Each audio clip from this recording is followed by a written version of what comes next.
Welcome to the Consulting Leaders Podcast, where we talk about the business of consulting. Whether you're looking to grow your practice or learn from the stories of leaders in consulting, you're in the right place. I'm your host, Guillaume Jouvencel, ex-PwC and co-founder of GHA Marketing. Join me as I interview the best consultants in their niche. Let's get on with the show.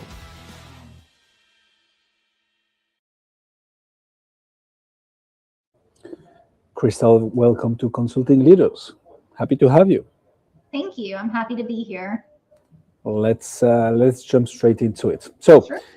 What's the story, Krystal? What got you into consulting and to work that closely with law firms and professional service organizations?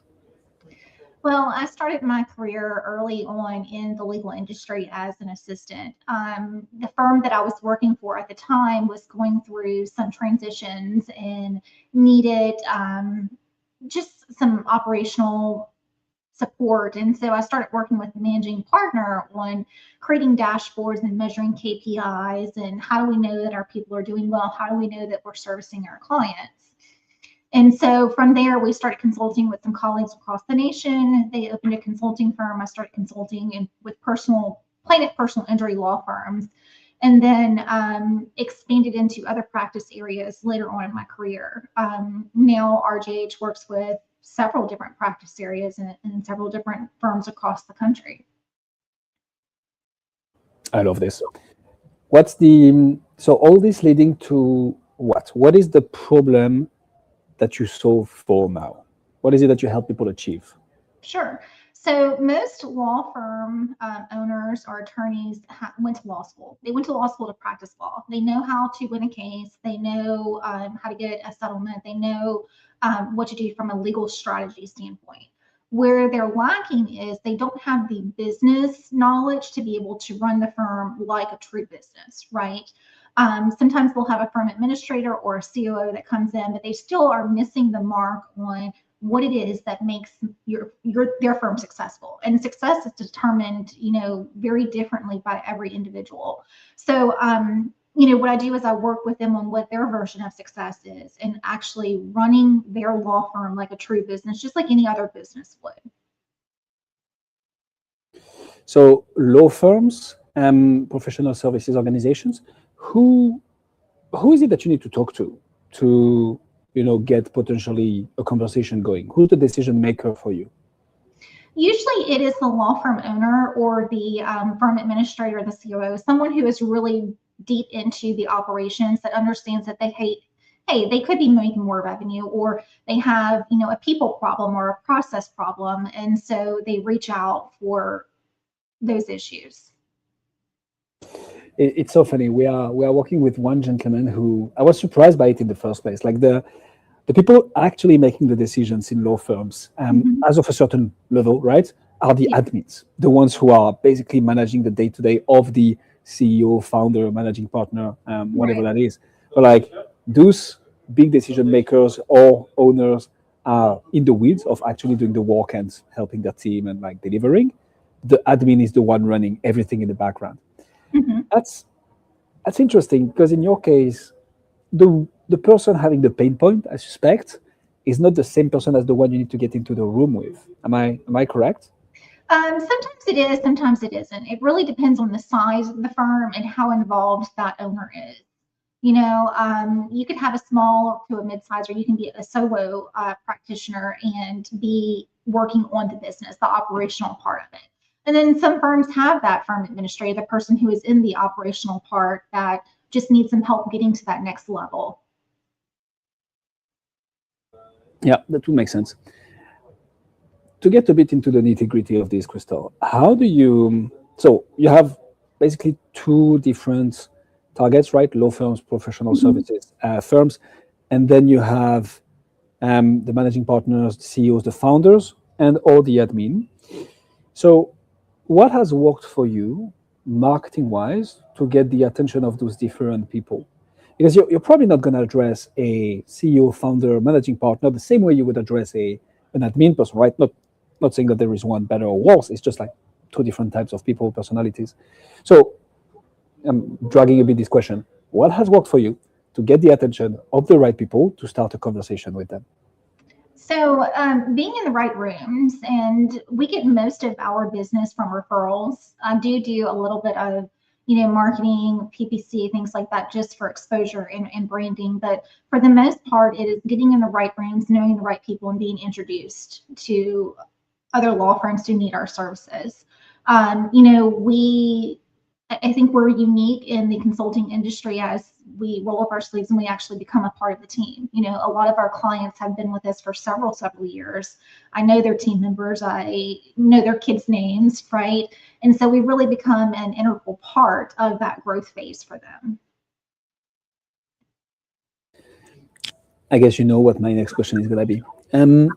So how do you get into those rooms then? Because so PPC, brand awareness, that makes sense. I guess if we will have consultants listening to us right now who are like, okay, but how do I get into the right rooms? Which at the end of the day is the $1 million question, right?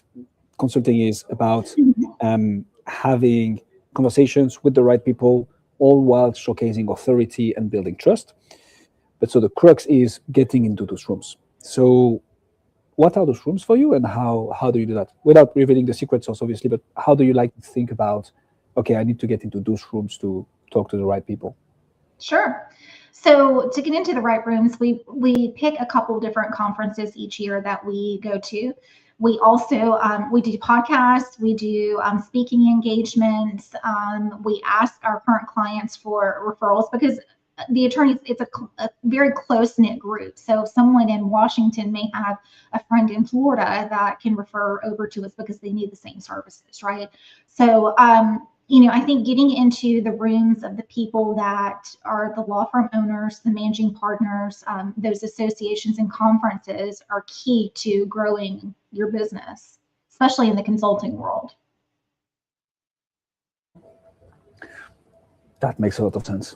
What we've seen work most of the time is obviously conferences, right? Private networking events, dinners tend to do really, really well, especially with law firm partners. It's interesting how it's a small world, and at the end of the day, they know each other, and it's really about finding the way to approach them in a context that will be comfortable for them, not too salesy, but not too disconnected from business neither. That's interesting. That makes sense. Tell me more about this PPC thing, because that's not something a lot of consultants do, mainly because I think consultants get used to getting into a conversation right away with the right person, right? Referrals is typically how this works. So when you think about PPC, it's like someone is searching for something specific, but like, what's the buying intent? Anyways, how did you come up with this, and how are you making it work for you? So our marketing guru told us to do that. It gets more people to the website, but it does get us exposure, and it gets in front of the right people that want law firm consulting or don't know about consultants for law firms. There's a lot of still, again, back to my original point, you go to law school to practice law, not run a business. And so a lot of attorneys do not realize that there's consultants out there that specialize in the legal industry. And so getting that brand exposure out there with PPC has been very beneficial for us. Fair enough. I think this is something that is widely underutilized in consulting firms. Absolutely. And there is like a huge boulevard, just because it's hard to make work, and it's part of a brand effort as well, right? It's like part of this multiple touch points marketing strategy that you need to have. You need to have a marketing strategy in order for this to work. But the results can be actually crazy. Talk to me about what happens next. So you get into the right rooms, you get some awareness with the PPCs, you talk to the right people, CEOs, founders, admins, managing partners.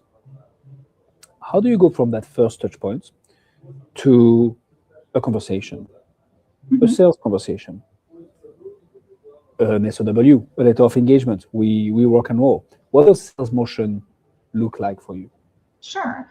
So we offer initial free discovery calls where we spend about an hour and a half with you, just going through some of your pain points, what it is that is causing you stress at night, what keeps you up at night, right? And then we give solutions to those pain points. From there, usually most of our potential clients are interested in some of our services. And so we pitch, hey, these are some of the things that we can help you out with. We'll send them a proposal on what that cycle would look like. And then we usually, always provide references. I think if you don't have references that you can provide, then, you probably don't want to be hired as a consultant, right? And one of the things is that we have been there and done that. We have built firms from the ground up. Every single person on the team, we've worked in the legal industry. We've worked in law firms. We've done this, so we know what it takes. And so from there, we also, we continue to do discovery calls until that potential client feels comfortable enough to hire us. I will tell you that we have a very high success rate in signing clients because of the packages that we deliver. We're not a one size fit all. We don't accept all the clients that come to us or want our services. We accept the ones that we know that we can help and we can make a difference in. What do you think these high success rates is due to? Is it because you pre-qualify heavily before you get even into that first conversation? Mm-hmm. Because there's going to be 1 hour discovery call is not nothing, right? It's actually a lot for a lot of people. When you think about discovery, you think 20, 30 minutes max. You do 1 hour. Is it because you keep on building that relationship, authority, and trust throughout the sales cycle before they sign to that showcase that they're getting results? Basically, What would you recommend to oil that sales process and make sure that people close more deals? Well, it's my personality. You have to have my personality, right? No. Yeah, but we cannot replicate this, Krystal. So That's right. No, I think it's building rapport and just a relationship with that client. If you're just trying to close a deal just to close a deal, it's probably not going to be beneficial for you or the client. And that's one thing that we make very clear is, hey, this is a two-way relationship. We're going to help you. Our success depends on your success. Your success depends on our success, vice versa. We're a team. Okay. And so really getting to know, again, what their pain points are, giving them some free solutions right off the cuff that they can go and implement, even if they choose not to hire us, right? You're giving back to someone. And I think that goes a long way for, especially in the legal industry, because they're still so traditional. It goes a long way in giving back and knowing that, hey, I'm not here just to take your money. I'm here to help you and actually help you reach your goals and success, whatever that may mean for them. I like that a lot. I vibe with the approach. So one of the things that I learned when I was a consultant myself at PwC, from a partner actually who kind of taught me everything, he was like, Kio, there are 2 types of consultants. There are the hunters and there are the farmers. Yep. And he was like, it's not good or bad. It's just like 2 different styles. He was like, I'm a hunter. I love the smell of fresh blood in the morning. I love to go after new business. That's my job.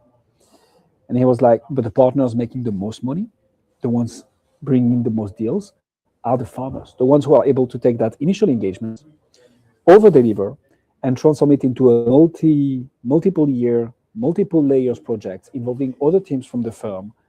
This is what money is. So we've talked about marketing and sales. That's right. Krystal, how do you, and I don't like the term farm really when you think about clients, but how do you retain, how do you keep on providing value to your clients so that you're also able to keep on working with them? So we attend a lot of webinars and continuing education with our preferred vendors in the legal industry. And so we're always able to bring something new to the table. If there's something hot that's trending, like right now, AI is trending in the legal world. How do you implement AI in your workflows and reduce the, increase the efficiency within your work? And so we attend webinars and stuff on that and bring those topics back to our clients. If you're running a true business, it's always growing. It's ever evolving, right? When you think that something is fixed, there's something on the machine that's broken again, or you have a people problem or a process problem, or, maybe it's time for strategic planning. There's always something to do to work on in business. And so we're constantly identifying new opportunities for our clients to be able to get to that next level of success. Talk to me about those webinars. What do you mean with it? So is it something that you have with multiple clients at the same time? Is it something that you have with like each client individually? So it's like one-on-one sessions? What are some of the mechanisms that you use to keep on building that relationship rapport, but also getting them to, sign the next deal and the next deal and the next deal? Well, our consulting clients are on 90-day increments. I don't hold them to a contract. I believe if we are not delivering value to Interesting. them, then please, let's go find you somebody else who can do that for you. And I think that goes a long way with our clients because, we have to do the work and we have to deliver in order to keep them as a client. But the webinars that we attend are webinars put on by different vendors in the legal industry to where we're in the knowledge of what's happening and what's hot. What are some of the trends that are going on in the legal industry that we can bring back to our clients? We do have a couple master classes that we let our clients into, and so they can all feed off of each other and get ideas about what's working in their industry. I'm sorry, their firm, that others may not be doing. But for the most part, yeah, we're constantly delivering something new. Amen to that. Krystal, I like the way you do business.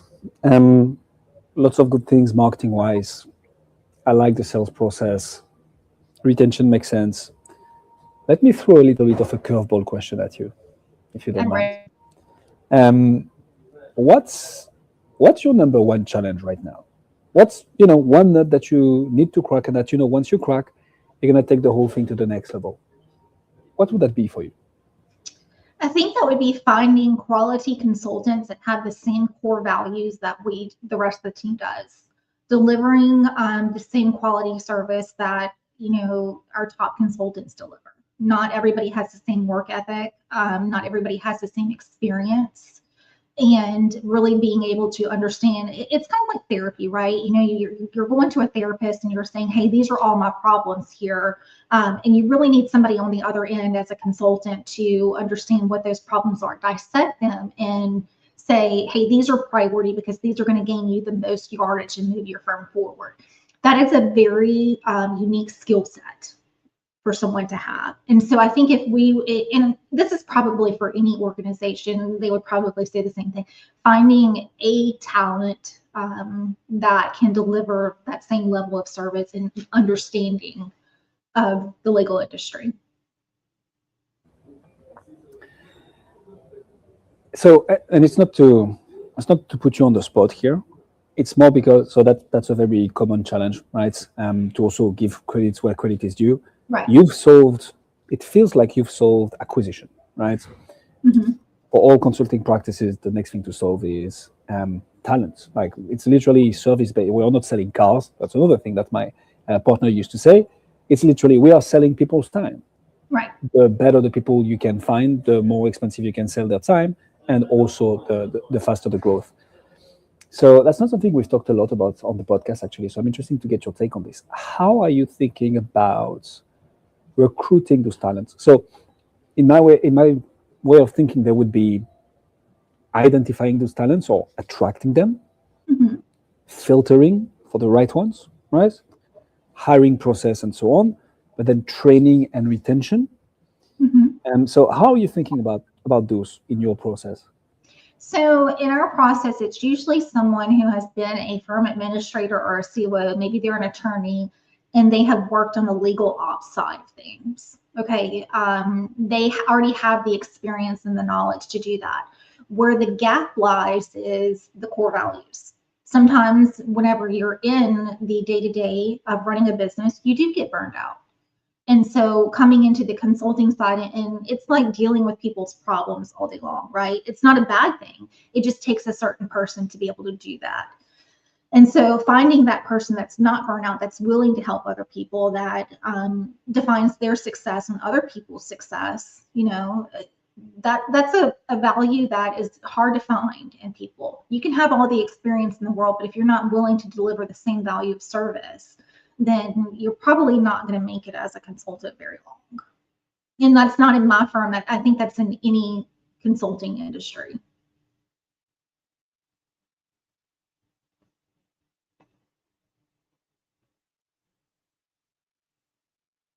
think you're freezing up here.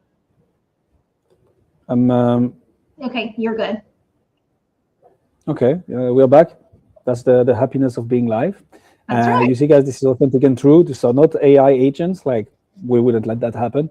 Although, would they let that happen so that they can seem more human? Anyways, two real humans here. So I like this, Krystal. One of the other things that you mentioned earlier was around how AI was a big topic lately for law firms, and so it is for consultants. So in this needing to find the best talents, attract them, hire them, retain them, train them, there is also everything that you can do now with AI that you couldn't before. So how are you thinking about that in your recruiting process? Are you looking for consultants with AI capabilities? Are you looking at AI agents before you're looking at a new talent? How are you thinking about that? Well, it depends on what we're hiring for, right? I still think there needs to be a warm touch with consulting. There needs to be, a leader with a consulting and account manager, whatever you want to call it. But we do use a lot of AI in our workflows and our efficiency. Our marketing is AI. The way that you book a discovery call with us, that's all automated. So a consultant that knows that portion of it as well is key. But there's so much that AI can do right now. So if you have a consultant that really knows the operational side of it, they can automate a good bit of it. Okay, let's talk about the other side of the coin, which is opportunities. So challenge makes sense. I think a lot of consulting firms are faced with the same ones, not solo practitioners necessarily, because talent is a different conversation then. But talk to me about the big opportunity that you see in your market in the next 3 to 6 months. What are you excited to work on? AI. I should always say you cannot answer AI. Okay, so let's go there. That's vast. So what are you thinking specifically for your business?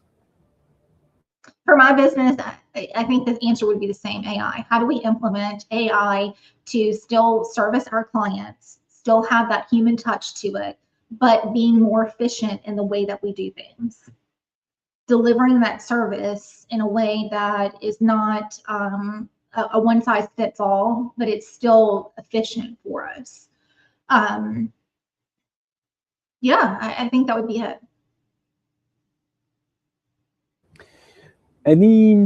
So you don't have to give us the secret sauce here. So you share whatever you feel comfortable sharing. Any particular tools, technology, agents that you're finding particularly interesting for you in your consulting practice? I'm not going to share all of that. No. Fair. I understand that. That's absolutely fair. Krystal Gerage, ladies and gentlemen. Krystal, this was great. This was a masterclass, especially around acquisition and retention. Thank you so much. If people want to find out more about you, see what you do, where should they go? rjhconsulting.com. Pretty straightforward. We'll put the link in the description. Can people find you on LinkedIn as well? LinkedIn, Facebook, Instagram, they can find us there. Awesome. We'll put all the links in the description. I can say one thing for sure. It's that you've gained at least one new connection on LinkedIn out of this interview. Me, I just added you. Krystal, thank you so much for coming on Consulting Leaders. Thank you. I appreciate it.